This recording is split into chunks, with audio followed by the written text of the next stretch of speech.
গোটা রাজ্য জুড়ে এখন চর্চায় রয়েছে স্মার্ট মিটার। বিরোধী রাজনৈতিক দলগুলি এবার সরব হয়েছে, কোথাও বা বিক্ষোভ প্রদর্শন, কোথাও বা বিক্ষোভ মিছিলে তারা সামিল হচ্ছেন এবং আজকেও সেই ছবি ধরা পড়েছে। বিশেষ করে স্মার্ট মিটার প্রকল্প প্রত্যাহার এবং অস্বাভাবিক মাসুল প্রত্যাহারের দাবিতে বিক্ষোভ মিছিল ও সভার আয়োজন করা হয়েছে।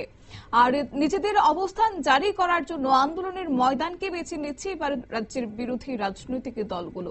স্মার্ট মিটার প্রকল্প বাতিল ও বিদ্যুতের অস্বাভাবিক মাসুল প্রত্যাহারের দাবিতে রাজনৈতিক দলগুলির কর্মসূচি প্রতিনিয়ত রাজ্যের বিভিন্ন জায়গায় পরিলক্ষিত হচ্ছে। তারই অঙ্গ হিসেবে খোয়াই শহরে মহকুমা কমিটির উদ্যোগে বিক্ষোভ মিছিল ও সভা অনুষ্ঠিত হয় এবং বিদ্যুৎ অস্বাভাবিক মাসুল প্রত্যাহার করা নিয়ে তারা আজ জানিয়েছেন দাবি। গোটা বিষয় নিয়ে কি রয়েছে তাদের নেতৃত্বের বক্তব্য শুনুন।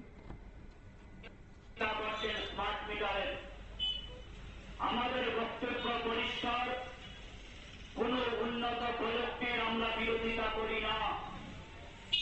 যদি সেই উন্নত প্রযুক্তি জনগণের স্বার্থে ইতিবাচক হয়, অবশ্যই আমরা সেই স্মার্ট মিটারকে স্বাগত জানাবো, এই উদ্যোগকে আমরা সাধুবাদ জানাবো।